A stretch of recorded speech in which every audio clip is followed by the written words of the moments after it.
আমি এই জাস্ট এই গিফটগুলো কিনে নিয়ে আসলাম এবং প্যাকিং করতে বসলাম, তাই ভাবলাম যে একটু শেয়ার করি।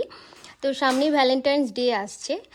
তো এখানে ইউএসএতে কিন্তু ভ্যালেন্টাইন্স ডে খুব ভালোভাবে সেলিব্রেট হয় সমস্ত স্কুলে। যেমন আমি যখন ইন্ডিয়াতে থাকতাম তখন ভ্যালেন্টাইন্স ডে মানে বলতেও হয়তো খারাপ লাগতো, বা শুধুমাত্র আমাদের কাছে ভ্যালেন্টাইন্স ডে মানে বয়ফ্রেন্ড গার্লফ্রেন্ড হাজব্যান্ড ওয়াইফ, এছাড়া আর কিছু নয়।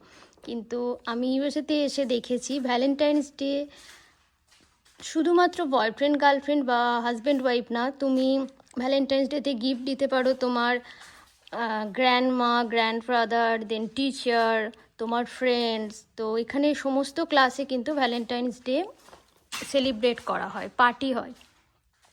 তো এই গিফটগুলো এক্সচেঞ্জ হয়, মানে আমার ছেলের ক্লাসে যেমন 21 স্টুডেন্ট আছে, তো সবাই সবাইকে গিফট দেবে। তো আমার ছেলের তরফ থেকে এই গিফটগুলো ওর বন্ধুদেরকে দেবে, ওর বন্ধুরা কিছু কিছু গিফট ওকে দেবে। তো এইগুলোই হচ্ছে এখানে ভ্যালেন্টাইন্স ডের দিন সেলিব্রেট হবে।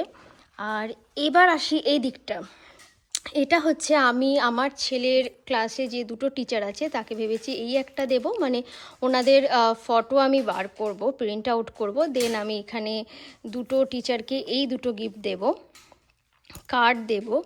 আর এইটা হচ্ছে আমি দেবো আমার স্কুলের অ্যাসিস্ট্যান্ট ডিরেক্টরকে, এটা ডিরেক্টরকে, এটা দেব আমার ক্লাসে আরেকটা টিচার আছে আমি তাকে দেব।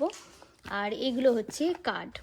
তো এটাই হচ্ছে এখানকার মানে নিয়ম, Valentine's day, Christmas, thanks giving, তো সবাই সবারকার গিফট এক্সচেঞ্জ হয়, ভীষণ ভালো লাগে দেখতে। এবং ভ্যালেন্টাইন্স ডেটা খুব ভালোভাবে এখানে সেলিব্রেট করা হয়, সবাই সবাইকে গিফট দিতে পারে।